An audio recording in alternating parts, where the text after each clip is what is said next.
Assalamualaikum warahmatullahi wabarakatuh.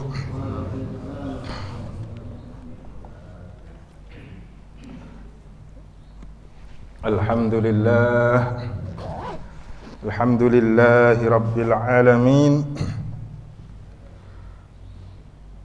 Nahmaduhu ta'ala wa nashkuruh. Nahmaduhu ta'ala ala kathrati ni'amih. Nahmaduhu ta'ala jalla wa ala. Nahmaduka Allahumma ya Rabbana haqqa hamdika wa haqqa syukrik. Lakal hamdu wa lakas syukru wa lakal mulku wa lakas thana'ul hasan.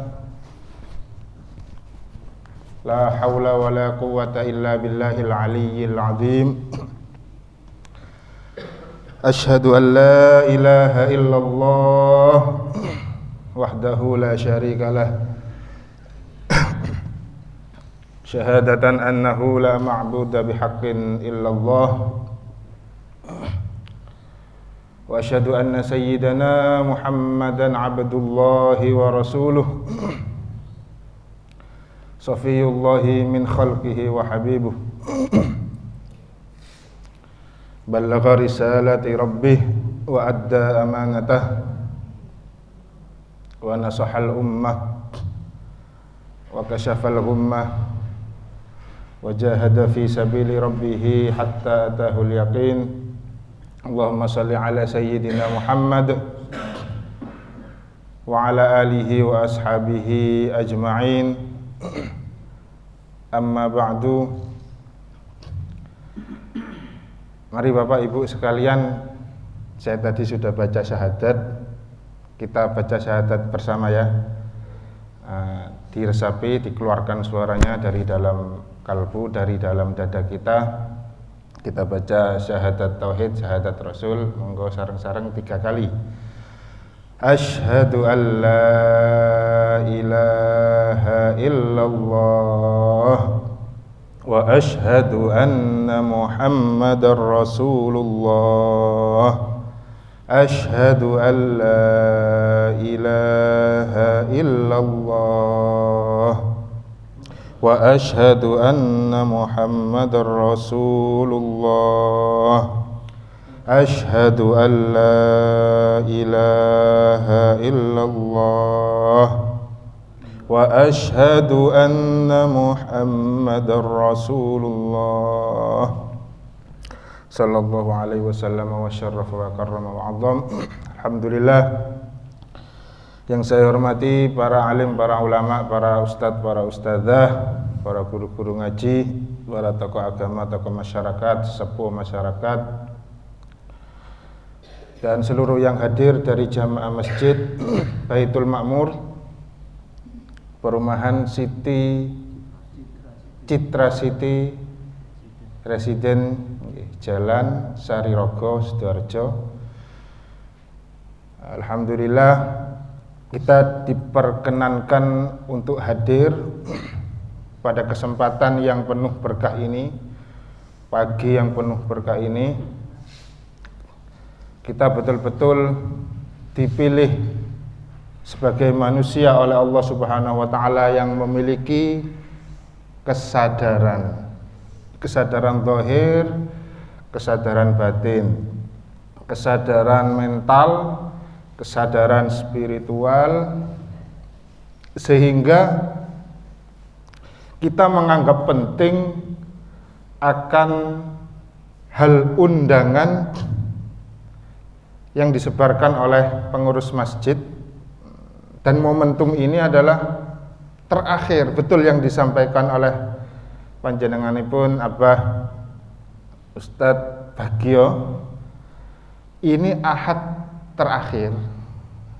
terakhir sebelum kita memasuki bulan suci Ramadan. Hari ahad yang terakhir, yaitu ahad terakhir di bulan Ruwah.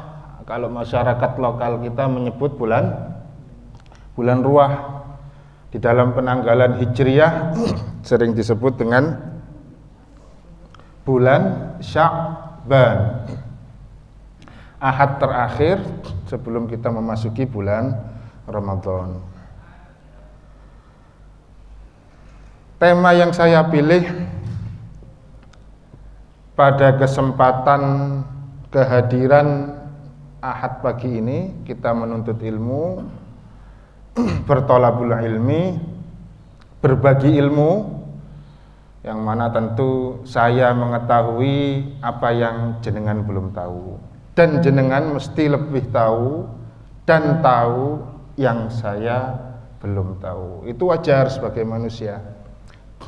Maka dalam hal ini tema yang saya angkat adalah pentingnya bagaimana kita menghadapi kesiapan secara sosial, kesiapan secara spiritual dalam menghadapi bulan suci Ramadan, dalam menyambut bulan suci Ramadan. Sering acara yang dihadirkan sama pengurus-pengurus masjid ataupun sekolah, yayasan, organisasi itu bahasanya tarhib Ramadan. Tidak jauh dengan tema pagi ini, saya pilih refleksi akhir Sya'ban. Artinya kalau akhir Sya'ban kita sudah mendekati bulan suci Ramadan. Refleksi akhir Sya'ban itu kita harus mengintrospeksi diri, bagaimana kita telah melalui bulan Rajab atau bulan Rajab, dan kita ada di penghujung akhir bulan Sya'ban. Kemudian akan kita bertemu tamu agung. Jangan sampai menyesal ketika nanti 29 Ramadan, 28 Ramadan atau 30 Ramadan. Lah kok Ramadan iki wis mari, baru menyesal. Lah kedatangan tamu yang mulia, tamu yang agung, bahkan dijelaskan oleh Rasulullah, Ramadan adalah syahrul ummati, kata beliau. Bulan umatku, bulannya umatku. Bulan ini milik bulan umatku, gitu. Bulan Ramadan nanti yang akan datang itu adalah bulan milik umatnya Rasulullah sallallahu alaihi wasallam. Ya, kalau bulan Sya'ban itu dijelaskan adalah syahri, kata Rasulullah. Ini seperti bulan milik saya. Karena Rasulullah sallallahu alaihi wasallam ketika bulan Sya'ban sangat senang sekali beramal soleh, sangat senang sekali berpuasa, Pak. Jelas kalau Ramadan puasa itu wajib bagi Rasulullah dan bagi seluruh umatnya Rasulullah. Tapi bulan Sya'ban ini Rasulullah suka berpuasa. Sifatnya sunnah, tapi sering ditemukan oleh para sahabat dalam bulan Sya'ban itu Rasulullah full puasanya. Tapi kalau ada seseorang yang mau mulai tiba-tiba tidak pernah puasa, mulai dari pertengahan sampai akhir Sya'ban atau 2 hari terakhir, itu yang tidak atau kurang dianjurkan karena ada istilah yaumus syak gitu. Hari keraguan-raguan, nanti jangan-jangan kita ternyata sudah Ramadan. Atau untuk memisahkan antara posisi tanggal ini adalah tanggal di bulan Sya'ban ataupun sudah memasuki bulan Ramadan. Tapi kalau kalau bapak ada kebiasaan puasa Senin Kemis dari mulai awal tahun Muharram, Safar, Rabiul Awal sampai lanjut Rajab, Sya'ban, ya silakan, tidak apa-apa diteruskan karena memiliki alasan. Gitu ya. Hal ini gampang, mudah dipahami. Rasulullah ini mengagungkan sekali bulan Sya'ban. Bulan Sya'ban, nah, ada suatu dialog dengan sahabat Rasulullah SAW dengan sahabat beliau, sahabat Usama bin Zaid radhiyallahu taala anhu, itu pernah menanyakan sesuatu hal kepada Rasulullah SAW. Yaitu ketika sahabat ini melihat Rasulullah sering berpuasa betul di bulan Sya'ban. Nanti ada istilah lagi, Sya'ban ini bulan yang dilupakan, Pak. Maka Rasulullah menjawab dari pertanyaan sahabat Usama bin Zaid, qultu ya Rasulullah lam araka, gitu. Saya ini belum pernah melihat engkau wahai Rasulullah. Tasumu min syahrin minas syuhur aktsar min Sya'ban. Saya tidak pernah melihat panjenengan wahai Rasulullah berpuasa sebanyak puasa panjenengan ketika panjenengan berada di bulan Sya'ban. Sahabat sinten? Usama bin Zaid. Saya tidak pernah melihat engkau wahai Rasulullah berpuasa seperti banyaknya puasa jenengan di bulan Sya'ban ini daripada ketika jenengan berada di bulan-bulan selain bulan Sya'ban. Kalau Ramadan sudah pasti karena sifatnya puasa wajib, bagian daripada rukun Islam. Tapi kalau selain Ramadan ditemukan oleh sahabat, Rasulullah ini sering berpuasa di bulan Sya'ban. Apa jawabnya Rasulullah? Rasulullah Shallallahu Alaihi Wasallam di sini menjawab diantaranya dengan dua alasan. Seperti yang saya utarakan di awal tadi, Rasulullah jawabannya adalah dzalika syahrun yaghfulun nasu anhu ma baina Rajaba wa Ramadan.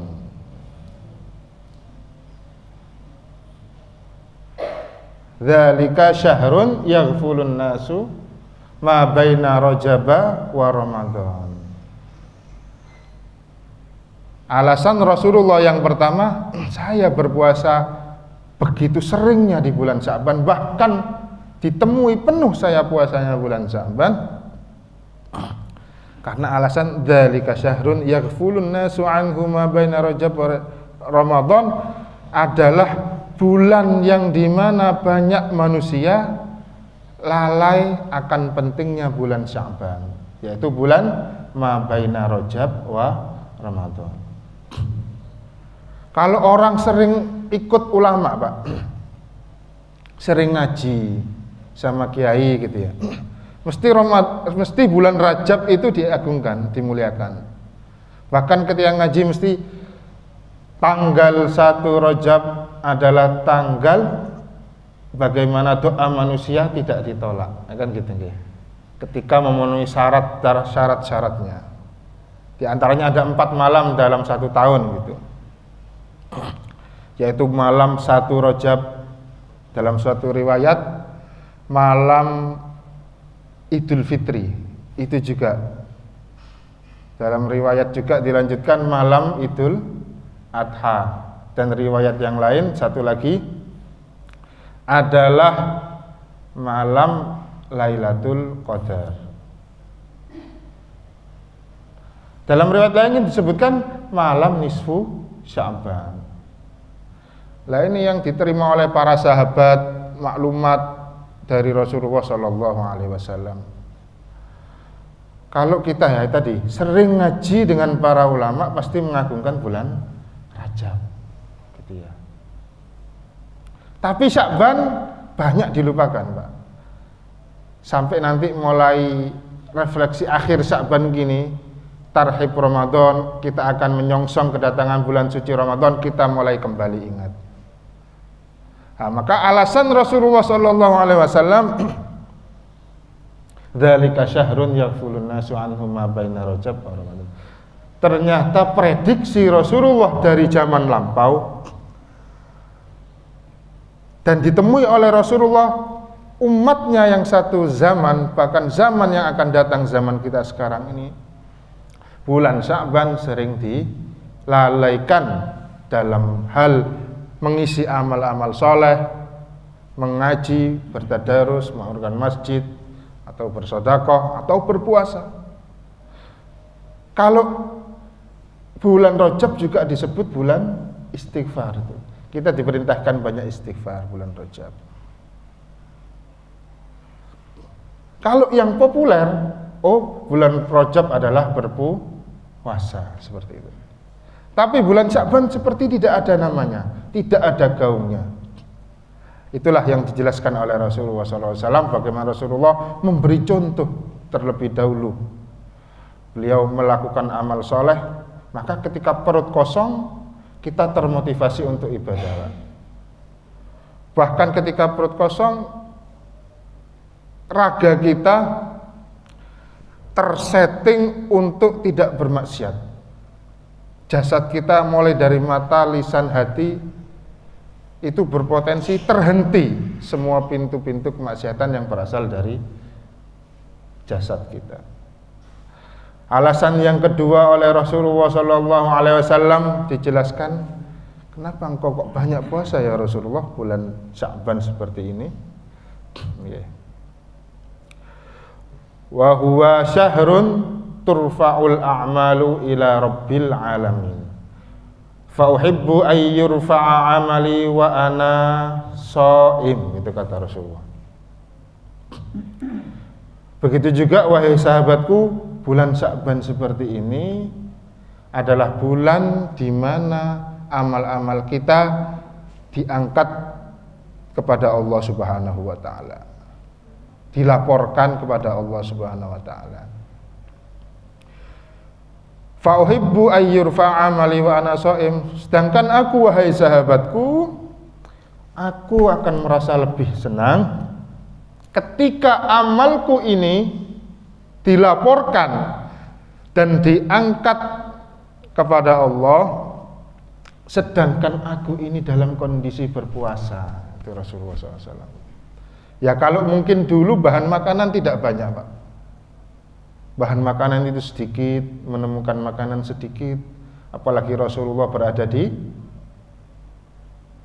daerah yang kota Mekah yang mana sumber pendapatan itu adalah perdagangan, sumber pendapatan lain adalah berternak, bahkan ada dikategorikan sumber pendapatan lain adalah berperang, mendapatkan harta rampasan perang antar kabilah sebelum masa Rasulullah dan setelah, tapi diperbaiki dengan tuntunan syariatnya.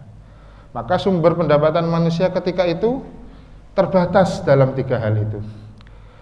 Kalau kurma hanya banyak di kota Madinah. Maka Rasulullah sangat senang ketika amalnya diangkat, beliau berpuasa. Seandainya kita beralasan, Pak, iya Rasulullah senang berpuasa karena zaman dulu bahan makanan sedikit, sedangkan kita bahan makanan melimpah sekarang.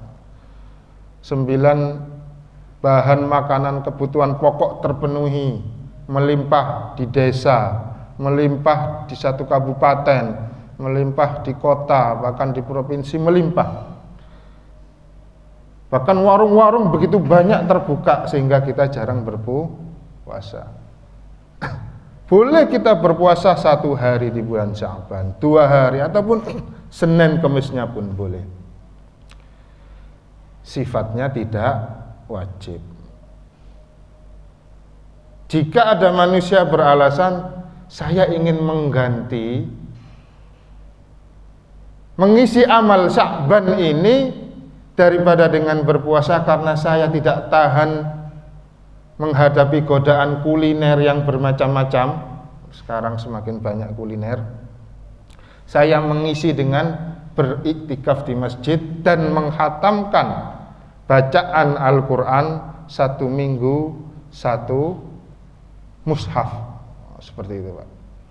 Boleh. Ketika tidak mampu berpuasa tapi saya memiliki banyak harta, saya mungkin menyediakan sahur dan takjilnya ketika Senin dan Kamis di bulan Sya'ban, apalagi kelak bulan Ramadan. Ini adalah opsi alternatif. Kita mengikuti Rasulullah SAW boleh, ketika kita tidak mampu kemudian menghadirkan bentuk amal ibadah lain boleh. Maka 2 alasan itu ditanya sahabat, maka alasan sangat rasional dan penting sekali untuk kita ikuti, kita hayati.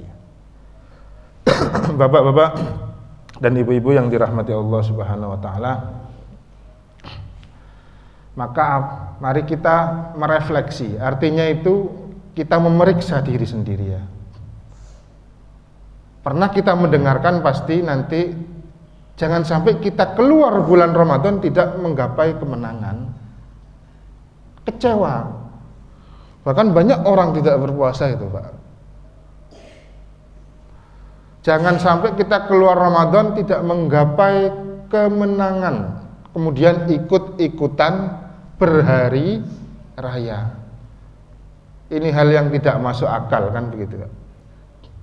Padahal Ramadan ini memperbaiki kualitas kita dengan Allah secara vertikalitas. Datang nanti hari Idul Fitri, maka dianjurkan oleh para ulama dari sekian ratus tahun di Nusantara ini ada yang namanya bermaaf-maafan.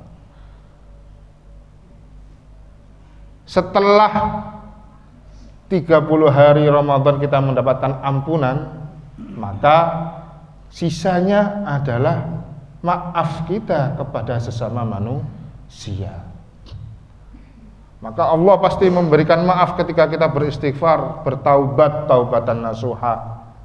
Ada rasa penyesalan, kan syarat-syarat taubat diantaranya ada rasa penyesalan, berjanji tidak mengulangi kembali. Tinggal kesalahan kepada manusia yang harus dimintakan maafnya. Maka agar tidak sungkan, bulan Syawal tanggal 1, 2, 3, maka budaya kita adalah meminta maaf satu sama lain. Nah, bapak-bapak, ibu-ibu yang dirahmati Allah, saya akan membahas singkat persiapan apa secara sosial kita menghadapi bulan suci Ramadan, persiapan apa spiritual dalam menyambut kedatangan bulan suci Ramadan gitu ya. Kalau sosial pasti bagaimana kita dapat menghadirkan empati kita kepada orang lain. Maka tuntunan dalam agama adalah yang namanya bersedekah, bersedekah. Itu pasti, Pak, menghadirkan empati orang lain. Ketika orang bersedekah, dia dikatakan tidak pelit, tidak bakhil. Ketika dia bersedekah, masih ingat ketika dia bersedekah, dia dekat dengan manusia, dekat dengan Allah, dekat dengan surga, kan gitu ya. Sebaliknya orang yang menahan, enggan untuk bersedekah, ya tidak menghadirkan empati dari orang lain. Maka dia dinilai jauh dari Allah, jauh dari manusia, jauh dari surga, seperti itu. Ini saya sudah siapkan materinya sebenarnya di laptop. Oke. Saya kira biasanya ada umpama seandainya ada proyektor gitu ya, bisa sambil ada proses membaca dari Bapak Ibu akan lebih baik. Jadi persiapan diri kita menyambut bulan Ramadan pasti dilakukan dengan meningkatkan aspek sosial, aspek spiritual. Dalam hal sosial apa tadi? Bukan hanya nanti kita persiapan ibadah terus, itu baik. Tapi ada namanya ibadah sosial. Kita berinteraksi dengan baik antara satu dengan yang lain, yang disebut hablum minan nas. Beberapa cara meningkatkannya yaitu memperbanyak sedekah. Ramadan itu kalau di Timur Tengah, bahkan di Afghanistan, India, negara-negara Islam, Pakistan, itu meriah sekali, Pak. Hanya di Indonesia meriahnya Idul Fitri. Kalau Bapak lihat di Masjidil Haram, itu kalau mau umroh Ramadan itu biasanya lebih dikategorikan lebih murah. Mungkin yang mahal penginapannya. Kenapa saya katakan lebih murah? Karena tanpa ongkos makan di hotel, Pak. Karena berpuasa. Dan ketika kita makan berbuka, jenengan tinggal iktikaf di Masjidil Haram, ada yang namanya takjil, pembagian takjil. Kita tinggal duduk, maka petugas masjid tersebut akan menyiapkan takjil dari berbagai macam makanan khas sana. Ada yang kita suka aromanya, ada yang kita suka rasanya, ada yang kita kurang biasa, seperti itu, Pak. Artinya bulan Ramadan adalah bulan umatnya Rasulullah, dikatakan bulan berbagi. Bulan Ramadan, bulan berbagi. Ini aspek sosialnya. Kita membantu orang lain, artinya dengan harta kita. Saya tidak mampu, Pak, tidak mampu, Bu, membantu dengan harta karena saya kurang berlimpah hartanya. Boleh kita membantu dengan tenaga kita. Saya alumni pesantren, Pak, susah untuk diterima kerja umpama di negeri ataupun di perusahaan, tapi saya punya ilmu agama yang bisa untuk saya sampaikan, saya manfaatkan, saya berikan manfaatnya, dan itu adalah merupakan berbagi juga di bulan suci Ramadan. Lah, rasa inilah yang akan menumbuhkan empati, dan penting sekali kita menumbuhkan kepedulian satu sama lain. Ini adalah aspek sosial. Yang kedua, kita harus mempererat silaturahmi. Mempererat silaturahmi dalam menyambut bulan suci Ramadan itu artinya ketika ada hubungan kita dengan yang lain, dengan tetangga, dengan keluarga yang renggang, maka kita sambung, kita eratkan kembali hubungan itu. Pasti ada ditemukan ketidakcocokan karena mungkin tidak kenal sebelumnya, atau bahkan kesalahpahaman menilai manusia, menilai teman, itu pernah terjadi pasti di setiap masyarakat. Nah, itu pentingnya kita menyapa dengan salam, assalamualaikum gitu. Ataupun ketika kita dengan budaya setempat, selamat pagi Pak, monggo, nderekaken. Itu adalah kata-kata yang simpel, ini bisa mempererat lagi hubungan yang retak, hubungan yang renggang bisa dieratkan kembali.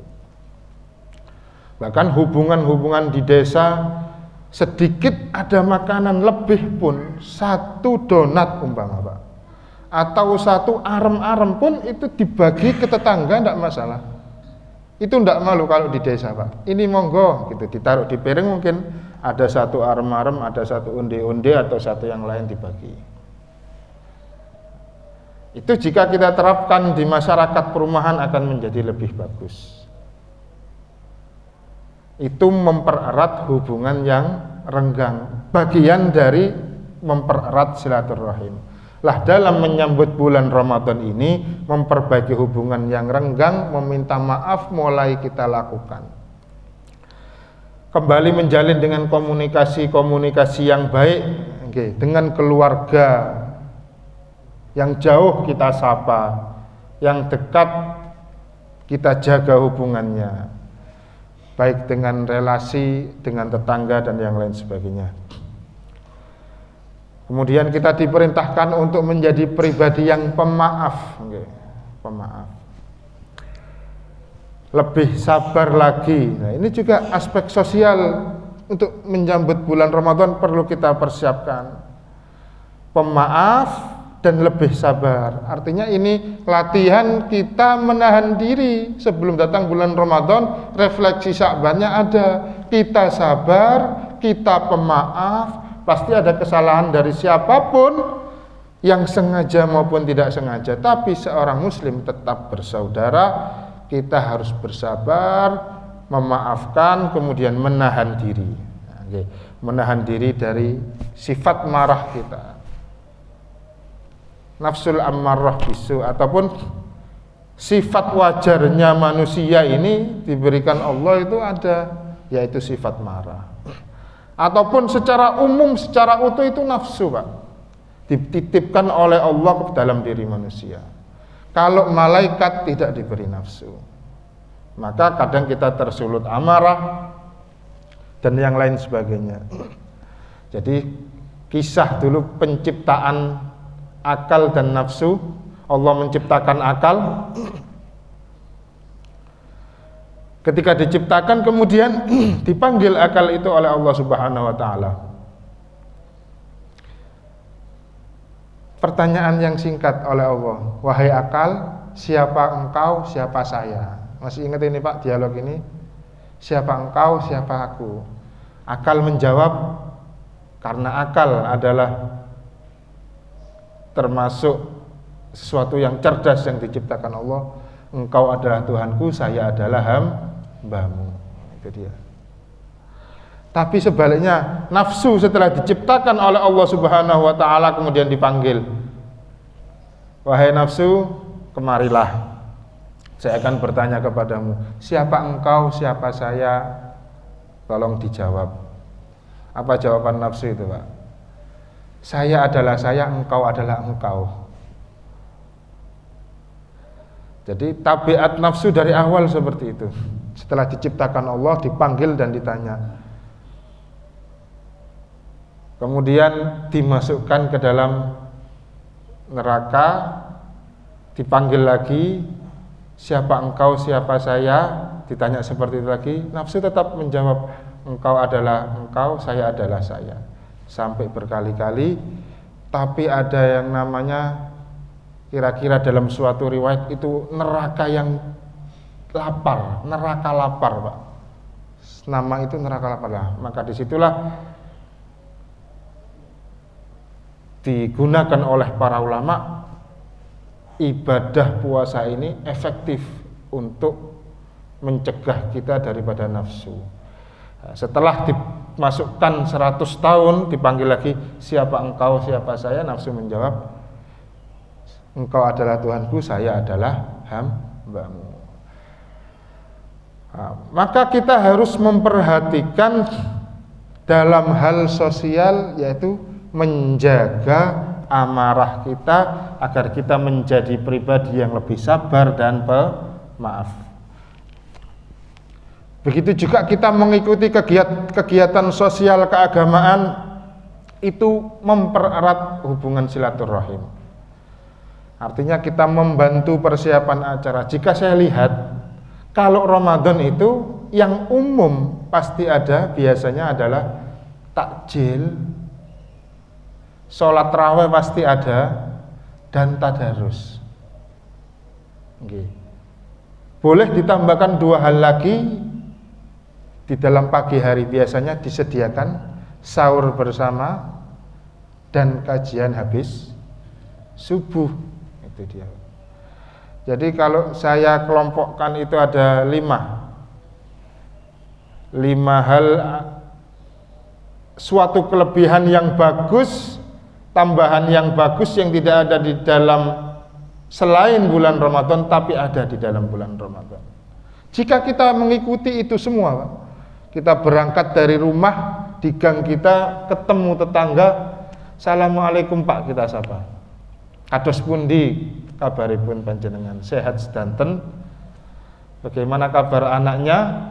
Sudah mondok kelas berapa? Sudah kuliah semester berapa? Bahkan dengan senyum saja, Pak, senyum itu adalah sifatnya sedekah dan meriangkan, membesarkan hati lawan bicara kita. Maka ada moto 5S, salam, senyum, sapa. Salam mempererat silaturahim semua. Hubungan yang retak akan kembali baik. Senyum, tapi tidak mudah. Tapi ketika ada orang tidak cocok satu sama lain, senyum itu akan menjadi hal yang susah. Tapi kita biasakan lagi 5S tersebut, salam, monggo, Nyuwun sewu itu juga salam tradisional kita, atau kita ucapkan assalamualaikum, monggo Pak, gitu bagus. Senyum, salam, sapa, kita sapa tetangga kita sapa siapapun yang kita temui, bahkan ditambahkan dengan sopan dan santun. Ini semua adalah diajarkan di dalam agama Islam. Terus kita juga harus meningkatkan etika kita di dalam berkomunikasi. Ngobrol boleh satu sama lain, tapi tetap kita jaga menghindari ghibah. Nah, itu dia Pak. Menghindari ghibah, menghindari berkata-kata yang tidak baik. Bahkan kita dianjurkan untuk lebih sering mendengar daripada berbicara, agar kita bisa lebih mengerti keadaan orang lain, lebih mengerti kondisi orang lain. Ini adalah aspek-aspek sosial, persiapan-persiapan sosial yang kita butuhkan betul sebelum kita menyambut kedatangan bulan suci Ramadan. Kalau spiritual, mungkin Bapak Ibu lebih tahu, ya tentu nanti sholat sunnah kita sudah mulai memperbanyak ibadah sunnah, membaca Al-Quran dan berzikir, memperdalam ilmu agama adalah hal spiritual, memahami makna puasa. Jangan sampai puasa kita artikan kita nahan lapar dari makan dan minum saja, Pak. Jangan sampai. Tapi harus lebih daripada itu. Ada kiai yang sering berdakwah di masyarakat desa itu menjelaskan gampang sekali analoginya itu. Ibarat kalau kita puasa hanya menahan makan, menahan minum, seekor hewan pun bisa jika kita kurung di dalam kandangnya, mulai terbit fajar sampai terbenam matahari, dikategorikan puasa. Tapi ada makna yang mendalam lebih dari itu. Kita harus menahan semua, menahan lisan, menahan pandangan, menundukkan pandangan, bahkan menahan telinga dari godaan-godaan yang lain, menahan hati, itu lebih penting. Kalau di masyarakat Jawa itu dikenal, kalau manusia itu memiliki lubang-lubang di dalam badannya, di dalam tubuhnya, itu yang berpotensi bermaksiat secara besar, ya Pak ya. Mata kita, telinga kita, hidung kita, mulut kita, bahkan ada lubang bawah yang tidak bisa saya sebutkan, ya gitu Pak ya. Itu adalah potensi maksiat yang besar. Pernah saya ditanya, lah kalau lubang hidung maksiatnya apa Ustadz gitu. Maka saya pikir sejenak, saya jawab begini Pak. Bisa ketika kita berjalan di mall ataupun di jalan atau bertemu di kantor siapapun, yang itu adalah lawan jenis kita, kemudian karena bau parfum yang menyengat tidak sengaja membangkitkan syahwat manusiawi, itu secara tidak langsung adalah bentuk maksiat lubang hidung. Maka saya jawab seperti itu. Semua adalah berpotensi maksiat, maka kita jaga betul di bulan suci Ramadan. Memperdalam ilmu agama, melatih konsistensi dalam ibadah. Di antaranya kita coba melatih diri kita untuk sholat tepat waktu. Itu konsistensi ibadah.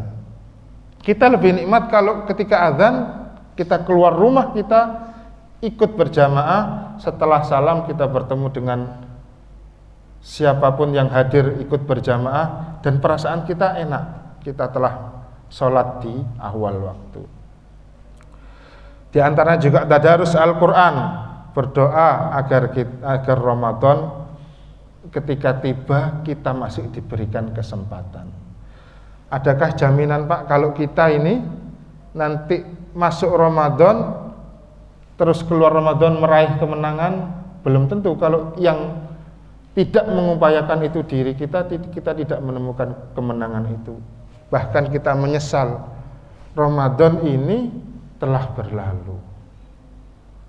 Ataukah mungkin Ramadan yang akan datang berjumpa lagi? Ataukah 10 Ramadan lagi kita akan bertemu? Ada jaminannya? 20 Ramadan lagi kita mungkin bertemu? Ada jaminannya? Enggak.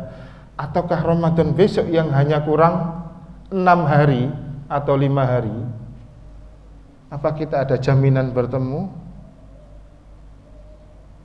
Yang menjamin itu adalah Allah Subhanahu wa ta'ala. Maka kita masih diberikan kesempatan yang baik, kita syukuri, kita maksimalkan, kita gunakan sebaik-baiknya. Kemudian kita harus meningkatkan kesadaran diri, muraqabah, merenungi kehidupan ini. Jadi nikmat yang diberi Allah terhadap satu individu manusia belum tentu diberikan nikmat itu kepada yang lain. Tapi kenikmatan yang kita terima tidak dimiliki orang lain, itu patut kita syukuri. Belum tentu kita diberikan nikmat itu kemudian manusia lain tidak menghasut nikmat itu. Pasti ada suatu nikmat kelebihan yang kita diberikan oleh Allah yang diinginkan oleh orang lain. Tapi ada suatu hasud yang dibolehkan oleh Allah, Pak. Hasud apa, Pak? Hasud akan ilmu, hasud akan sodako. Orang sodako banyak, kita tidak mampu sodako, itu kita boleh iri. Ya Allah, kapan saya ingin seperti orang tersebut bersodako setiap hari, memberi makan fakir miskin setiap hari. Maka ini adalah mendekatkan diri kepada Allah melalui introspeksi dan muhasabah. Terus kita introspeksi diri. Dan yang terakhir adalah kita harus mampu menjaga hati dari hal-hal negatif, menghindari kemaksiatan, kita kontrol hawa nafsu kita. Kita harus bisa fokus terhadap hal yang kita terdorong untuk selalu mendekatkan diri kepada Allah Subhanahu wa ta'ala. Yaitu pentingnya bulan suci Ramadan kita harus persiapkan. Sebetulnya sedini mungkin persiapan itu dari Rajab. Jadi penjelasannya Rajab, Sya'ban, Ramadan itu ibarat jalanan pendakian, Pak. Pendakian yang awal adalah Rajab itu. Kita biasakan puasa, istighfar, kita biasakan membaca Quran. Ramadan kelak itu puncaknya akan mudah. Begitu juga Sya'ban pendakian pertengahan, dan Ramadan adalah pendakian terakhir. Maka setelah itu kita menemukan kemenangan dengan kondisi jiwa yang suci kembali, yang fitrah kembali, setelah kita diampunkan dosa oleh Allah dan dimaafkan kesalahan kita oleh sesama manusia. Pas waktunya. Lah itu dia, kita harus bersyukur, ya Allah. Itu artinya kita muraqabah. Jadi ibadah kita tidak hanya sebatas di atas sajadah, tidak terbatas di musola, tidak terbatas di masjid. Kita bekerja pun bismillahi tawakkaltu 'ala Allah, keluar dari rumah niat karena Allah, itu dikategorikan, ditulis, dicatat amal ibadah.